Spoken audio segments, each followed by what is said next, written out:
Les gens du pays Sonrail disent que les faucons et que les vautours qui volent dans le vent vont écouter les secrets de Dieu pour les redire aux magiciens sorantiers. Les magiciens sorantiers qui savent les secrets du ciel et les secrets de la terre, les secrets des arbres et les secrets de la brousse.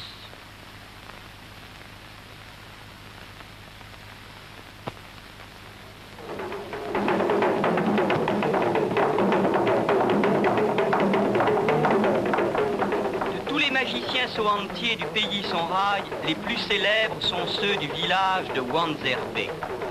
Wanzerbe est à une centaine de kilomètres du Niger, et pour y s'y rendre, on emprunte la route qui fut jadis la route des invasions.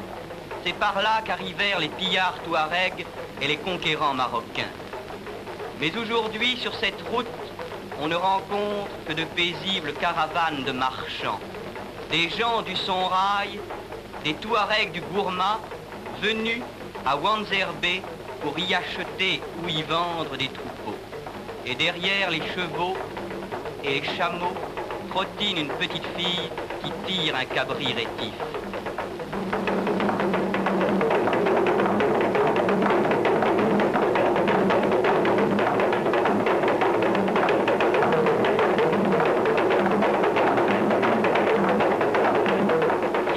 Apparaissent les premiers arbres de Wanzerbe.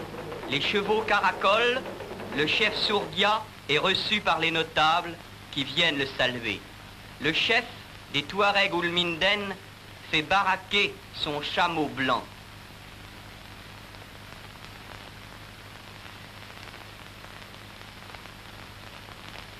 Et Nassio Maïga, le guide aux belles bottes brodées, arrive comme d'habitude le dernier.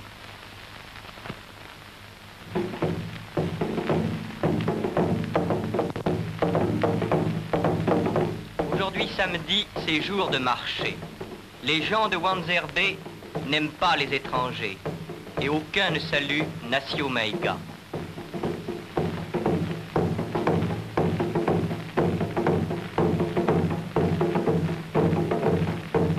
Le marché de Wanzerbe se tient dans un talweg qui sépare deux quartiers de la ville, le quartier Farié et le quartier Sorantier. Ici, à l'ombre d'un arbre, l'on vend toutes les marchandises nécessaires à l'alimentation. Le lait, le beurre, le fromage, les épices. Si cette femme sourit, d'autres ont peur et se cachent.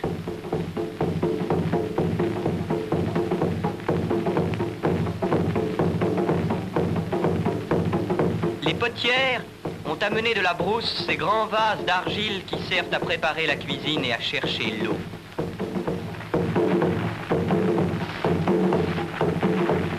Au soleil se tient le marché d'Hurlertès.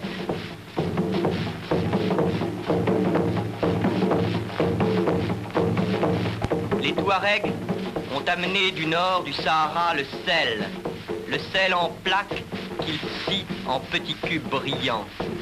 Le coton se vend à la poignée, à la coudée, au pagne.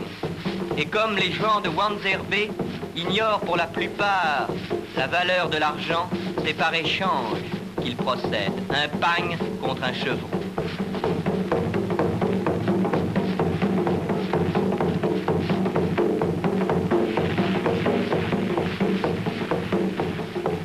Les Bellas, les captifs des Touaregs, ont amené ici les troupeaux de bœufs.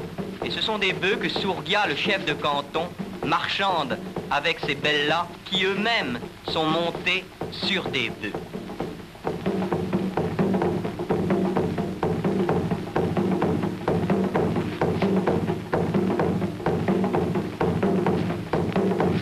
Mais le marché de Wanzerbe est éphémère. Dès midi, tout le monde s'en va. Les Touaregs repartent sur leurs chameaux, les Bellas s'en vont vers la brousse montés sur leurs bœufs et les gens de Wanzerbe rentrent chez eux.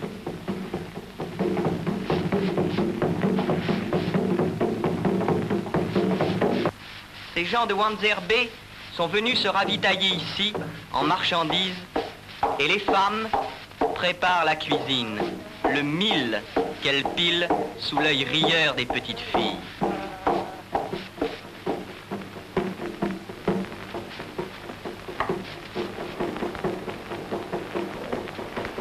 Ces femmes et ces petites filles vont tous les jours chercher l'eau lorsque le soleil baisse. Le village de Wanzerbe est en effet construit au bord d'un gourou. C'est une rivière qui se trouve à sec durant la saison sèche. Mais dans le sable du lit, on a creusé des puits. Et pour éviter les palabres, chaque famille a le sien. La nappe d'eau n'est pas bien profonde. Il suffit d'une calebasse attachée au bout d'une corde pour atteindre celle-ci et puiser l'eau.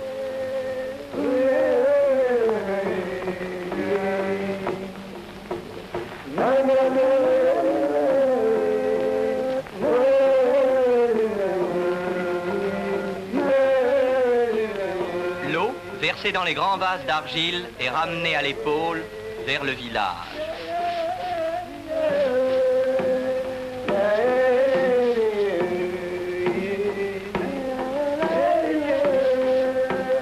Ce village de Wanzerbe est construit comme tous les villages du nord du Soudan, de cases aux toits de paille et aux murs d'argile.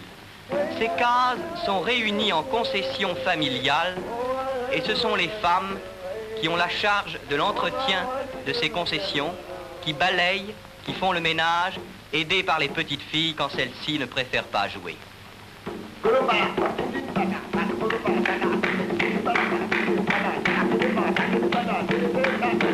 Quant aux jeunes gens de Wanzerbe, assis sur un tronc d'arbre, ils jouent au jeu de hasard.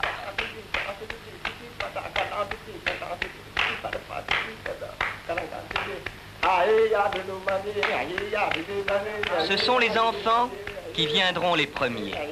Les enfants de Wanzerbe sont groupés en classes d'âge sous les ordres d'un ancien responsable. Et aujourd'hui, ils sont venus nous montrer leur jeu. Le jeu de cloche-pied.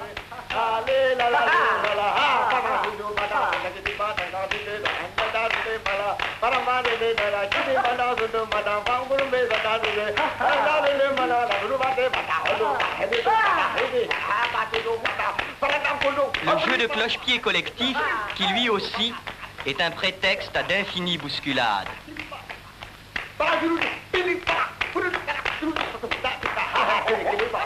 Le jeu de lever-porter.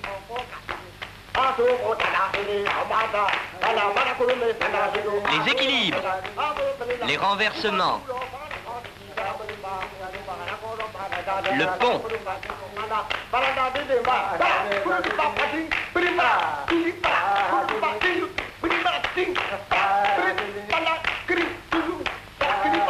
et la danse.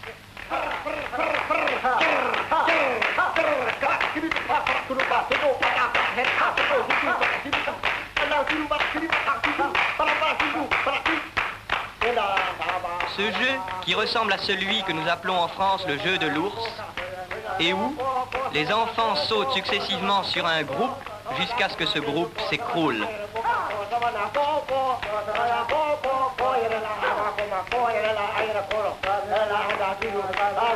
Le jeu de prise. Et le dernier arrivé, le jeu de camion qui soulève la belle poussière.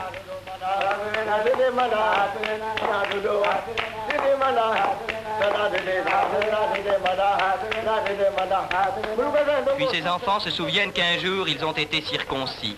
Et comme ce jour-là, ils se réunissent en cercle et ils frappent la terre en chantant la chanson des circoncis.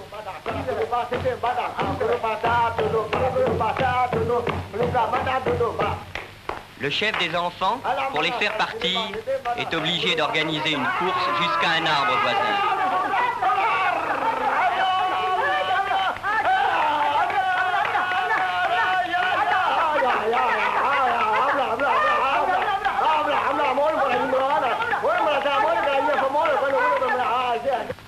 C'est alors que vinrent les magiciens.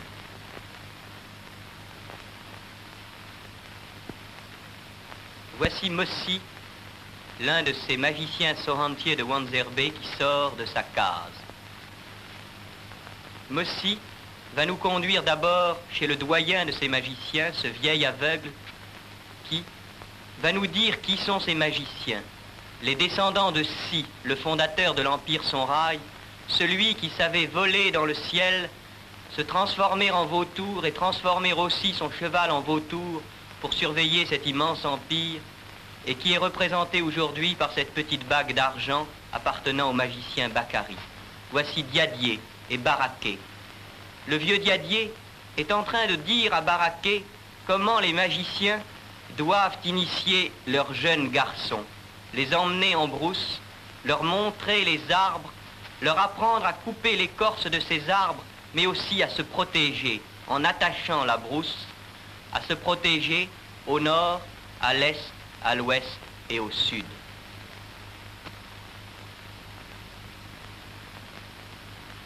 Le magicien est parti seul en brousse. Il jette son sac, son bâton, il s'approche de l'arbre dont il va prendre l'écorce. Mais avant, il attache la brousse dans la direction des 4 points cardinaux. Il salue l'arbre. Il dit « Je suis venu avec le savoir du village, donne-moi le savoir de la brousse. » Puis il s'agenouille et il fait une blessure symbolique à l'arbre avec son coupe-coupe. Il la lave avec de la terre. Ainsi protégé, il peut entamer directement l'écorce de l'arbre au nord, au sud, à l'est et à l'ouest.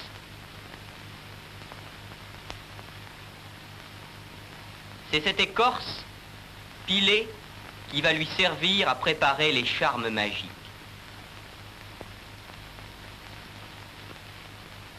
Suivons Mossy à l'intérieur de la case qui lui sert de la... Aujourd'hui, il va préparer un charme qui s'appelle un Hampi Kanendi. C'est un charme qui permet de faire engraisser les femmes qui sont trop maigres. Pour cela, Mossy va faire germer à la surface de l'eau contenue dans un grand vase d'argile des graines de mil. Le mil germera en un jour. Il mettra ce mil dans un gâteau, donnera l'eau à boire aux femmes, et ainsi elles engraisseront. Mais avant de continuer, Mossy va se protéger, il va attacher la brousse. Il a rempli une petite calebasse d'eau. Il la recouvre d'un linge léger après avoir récité une formule. Il tient cette calebasse à bout de bras, se concentre un instant, et quand il dit le mot « cac », il renverse la calebasse. Aucune goutte d'eau n'est sortie. Mossy boit l'eau contenue dans la calebasse. Il s'en humecte les bras, les mains, le visage. Il a attaché la brousse. Il peut continuer son travail. Il tient le grand vase d'argile du Hampi Kanendi à plein bras. Il prononce une nouvelle formule. Diadier est devant moi, Diadier est derrière moi. Ce qui était bon dans la bouche de mes ancêtres doit être meilleur dans ma bouche. Et il crachote dans la direction des 4 points cardinaux. Il répand à la surface de l'eau une première couche faite avec l'écorce de l'arbre gabé qui a été réduite en poudre.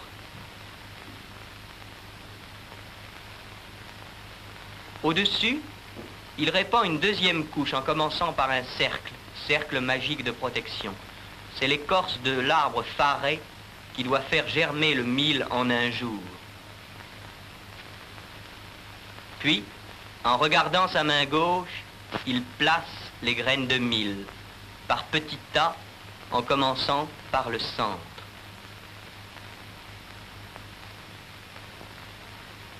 Il termine par un cercle magique, prononce une dernière formule, crachote, il n'a plus qu'à attendre que le mil germe. Et voici qu'arrive un client, car ces magiciens de Wanzerbé sont aussi des devins. Ce client est venu demander à Wanzerbé des renseignements sur sa vie conjugale. Et Mossy lit ces renseignements dans les cauris, les 7 coquillages dont la position respective donne une réponse à la question posée.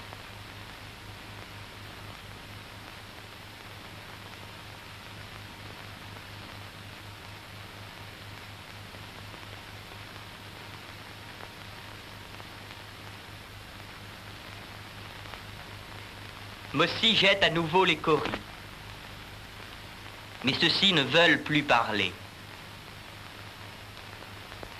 Le client insiste, alors Mossy va lire dans la terre. Il attache la brousse, dit « La terre ne ment pas ». Puis, il jette les étoiles. Ces 4 séries de points jetés au hasard qu'il compte par paire et qu'il recommence 4 fois de suite. La comptabilité est marquée au bout du G. 2 traits parallèles pairs, un seul trait impair. À l'aide de cette comptabilité, il trace sur la terre le thème géomantique. C'est une interprétation complexe des traits qu'il vient de tracer et qui donne une réponse non seulement à la question demandée, mais encore à des tas d'autres questions, car la terre ne ment pas. Si Mossy a ce pouvoir, c'est parce qu'il est guidé par un génie.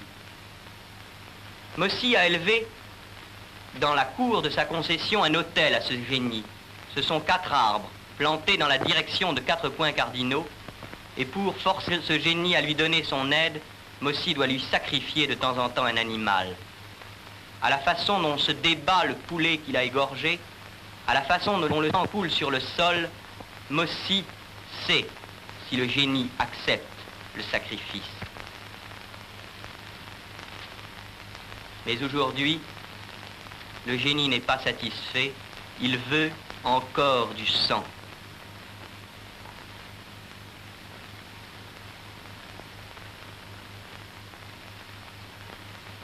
Le bouquetin blanc, à son tour, est renversé au pied de l'autel. Et Mossy, en l'égorgeant, prononce la formule. Il sort bientôt en tenant ces 2 dépouilles qu'il va jeter dans un coin de sa concession. Son fils se déshabille pour lui tendre l'eau de l'ablution.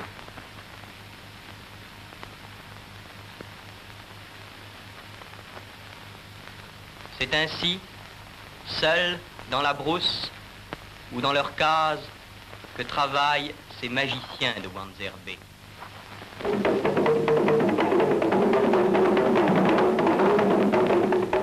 Si les magiciens de Wanzerbé travaillent toujours seuls, il leur arrive parfois d'avoir à se réunir. C'est lorsque le mal menace le village. Les sorciers mangeurs d'âmes de la brousse, les magiciens des villages voisins essayent de venir gâter le travail des magiciens de Wanzerbé. Alors, il faut organiser un Sohantie Hore, une danse des magiciens. Pendant cette danse, un seul magicien dansera. Il symbolisera toute la communauté et c'est lui qui sera chargé de chasser le mal.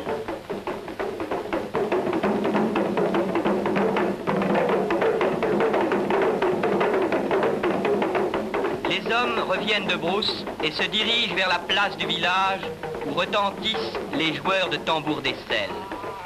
Les femmes aussi viennent, elles quittent les travaux de l'eau car elles jouent un rôle important dans ces danses.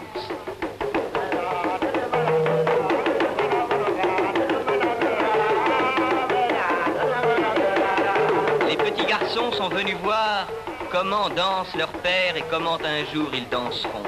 Déjà, les magiciens sont là. Et chaque fois que l'un d'eux arrive, les joueurs de tambour crient ces devises. Fils de Si, fils de Halmin, Si vole dans la nuit, Si vole dans le jour.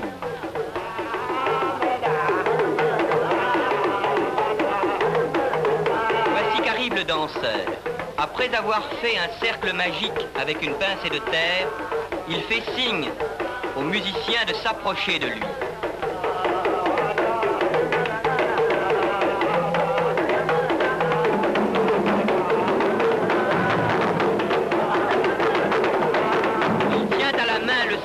Dont la poignée représente une tête de vautour, pour rappeler que son ancêtre Si savait voler comme un vautour. C'est avec ce sabre qu'il va se livrer à ce duel douteux avec le mal. Il va combattre celui-ci en grande passe verticale, en passe horizontale.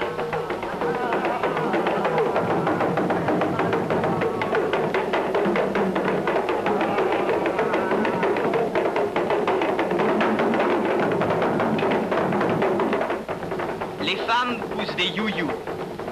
Les hommes viennent jeter des cadeaux avec des gestes nobles.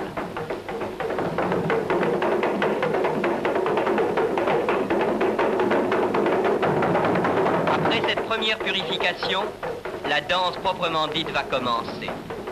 C'est au simple son de cet orchestre, à la simple audition de ces paroles, que le magicien doit arriver à l'extase.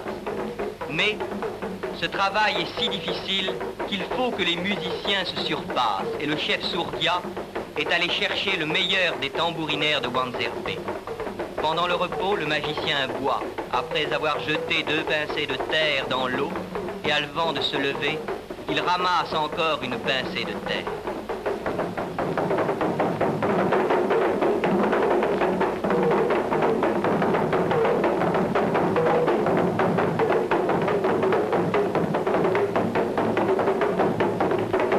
La danse n'est qu'un simple piétinement rythmé au son de cet orchestre, au son de ces voix qui disent « Si prend les âmes, si Barou, si Halmine, si peut tuer l'homme entre la coiffure et la tête, si peut tuer l'homme entre la chaussure et le pied, si peut tuer l'homme entre la veste et le cou. »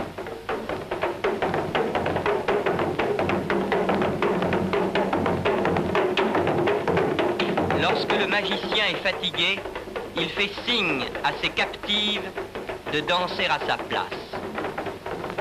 Cette danse est une danse au symbolisme sexuel. Une femme a caché une calebasse sous sa jupe, elle représentera la femme. Une autre a caché un bâton sous un pan de son pagne, elle représentera le garçon.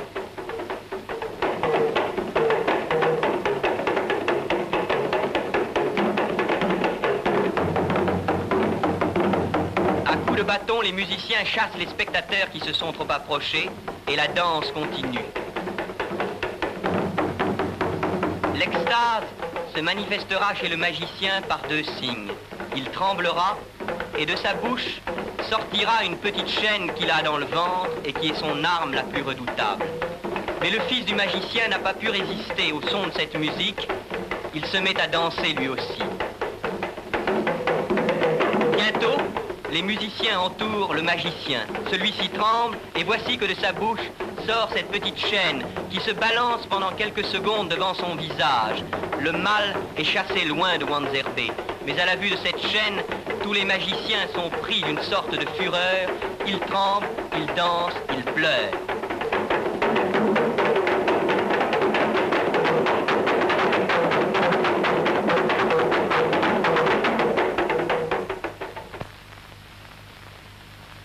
Si les magiciens de Wanzerbé chassent ainsi le mal de leur village, ils ont encore un autre protecteur. C'est le génie de la montagne de Sargoumé. Ce génie est le protecteur des champs, des troupeaux, et c'est lui qui donne la santé au village. Mais pour que ce génie accorde ainsi ses faveurs au village de Wanzerbé, il est nécessaire que tous les ans, à la saison sèche, un matin de bonne heure, on aille lui sacrifier un animal. Ce sont les jeunes garçons qui partent les premiers vers la montagne de Sargoumé. Les petites filles, les femmes, n'ont pas le droit d'assister à la cérémonie. Ces jeunes garçons marchent seuls à travers la brousse. À travers cette brousse hostile qu'ils ne connaissent pas encore, ils passent à côté de ces arbres dont ils ne savent ni le nom ni les propriétés magiques. Derrière vient l'animal que l'on va sacrifier. Cette année, c'est un veau blanc. Le chef de village, entouré de ses frères et de ses fils, conduit l'animal vers la montagne de Sargoumé, car c'est lui, le chef, qui a la responsabilité du sacrifice.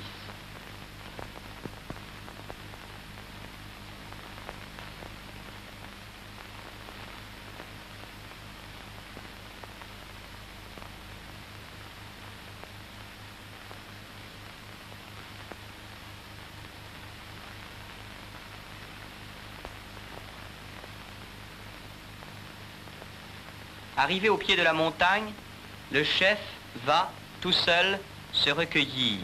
Il va dire au génie de Sargoumé nous t'avons apporté de la viande, donne-nous la santé et la bonne récolte.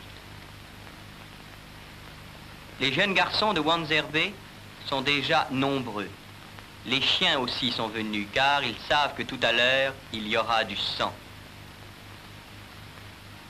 Tous les magiciens doivent être là.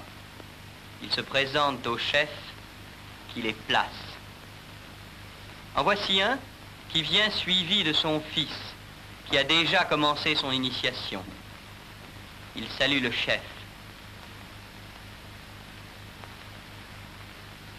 Ce vieillard a tenu à venir. Il s'appuie sur le long bâton fourchu qui est l'insigne des vieillards nobles au pays son rail. Ces trois-là reviennent des travaux de la brousse. Et voici le danseur. Il salue le chef. Ces magiciens sont venus, les uns avec les lances qui servaient d'armes à leur père, d'autres avec les haches qui leur ont servi à couper l'écorce des arbres, le vieillard avec son bâton fourchu, le chef des enfants avec un bambou. C'est lui qui ordonne aux garçons d'aller en brousse chercher les fagots de bois avec lesquels on va brûler la viande de l'animal après le sacrifice. Pendant ce temps, les magiciens discutent entre eux pour savoir quel est l'endroit exact où doit avoir lieu ce sacrifice.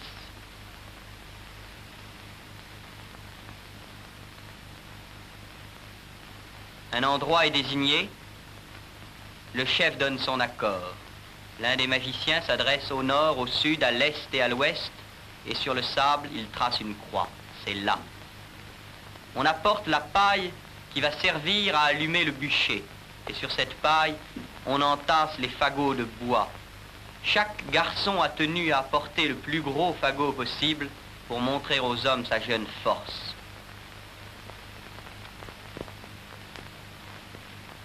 Et même les plus petits se sont réunis pour porter cette énorme bûche.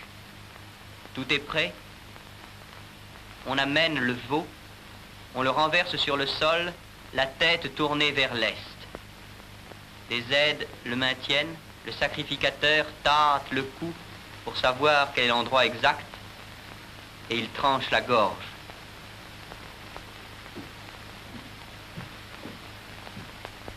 Et pour que le sang coule le plus largement possible sur la terre, on soulève la tête égorgée.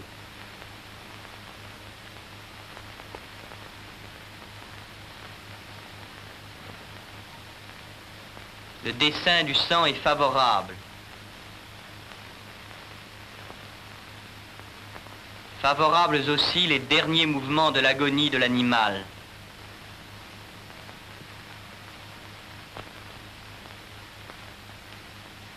Le génie de Sargoumé a accepté le sacrifice. Cette année sera bonne pour les gens de Wanzerbé.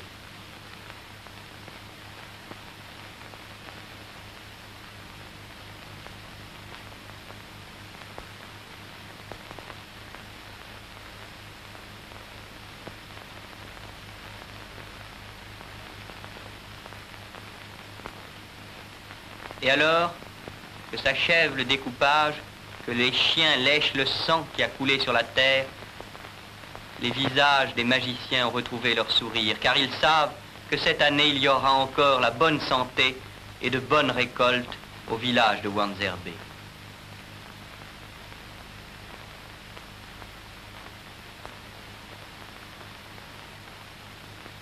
Un vieillard s'approche du bûcher et y met le feu.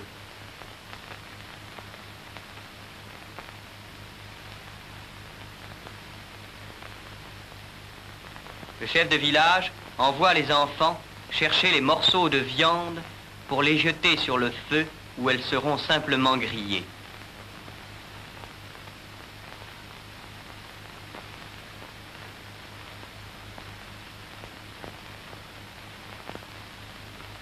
Toute la viande doit être ainsi grillée, car aucun morceau ne doit rentrer au village.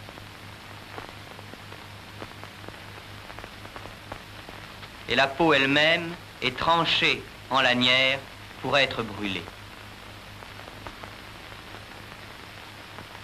Ces morceaux de viande sont à peine grillés que les magiciens les enlèvent du feu et les jettent aux enfants qui se battent pour les manger.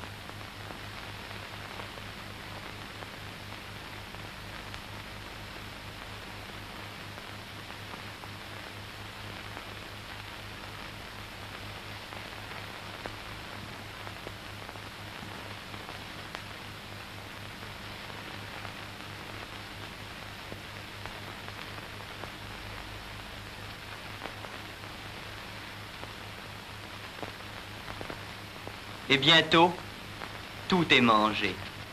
Les derniers morceaux sont enterrés dans un trou que l'on a creusé dans le sol. La cérémonie du sacrifice au génie de la montagne de Sargoumé s'achève. Les magiciens se séparent, chacun part seul de son côté.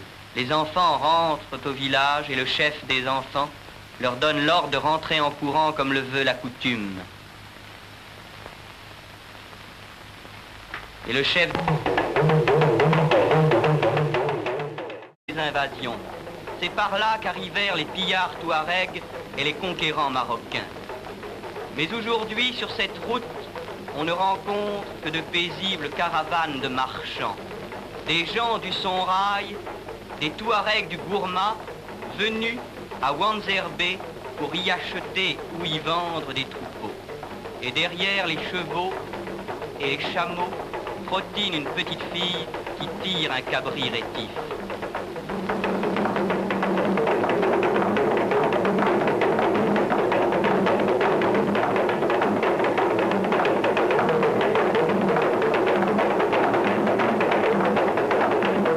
Bientôt apparaissent les premiers arbres de Wanzerbé. Les chevaux caracolent, le chef source que les faucons et que les vautours qui volent dans le vent vont écouter les secrets de Dieu pour les redire aux magiciens sorantiers. Les magiciens sorantiers qui savent les secrets du ciel et les secrets de la terre, les secrets des arbres et les secrets de la brousse.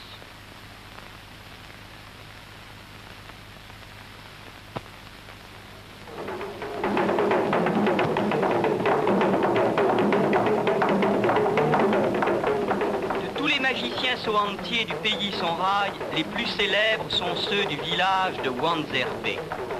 Wanzerbé est à une centaine de kilomètres du Niger et pour y s'y rendre, on emprunte la route qui fut jadis la route des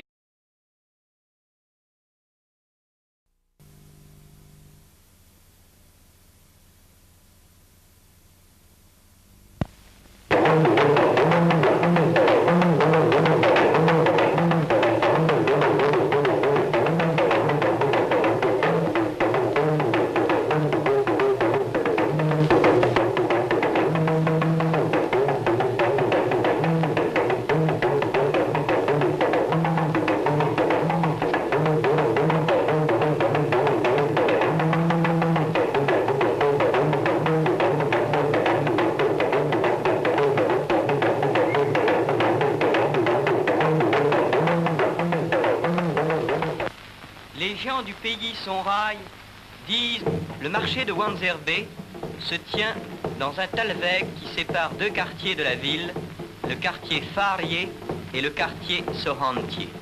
Ici, à l'ombre d'un arbre, l'on vend toutes les marchandises nécessaires à l'alimentation, le lait, le beurre, le fromage, les épices. Si cette femme sourit, d'autres ont peur et se cachent.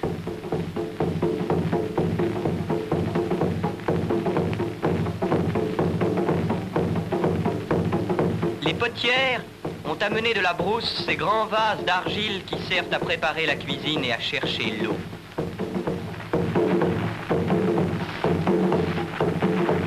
Dia est reçu par les notables qui viennent le saluer. Le chef des Touaregs Oulminden fait baraquer son chameau blanc.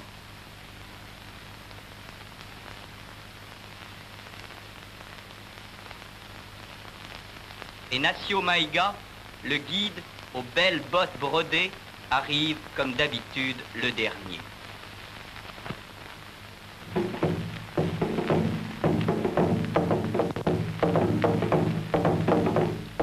samedi, c'est jour de marché. Les gens de Wanzerbé n'aiment pas les étrangers et aucun ne salue Nassio Maïga.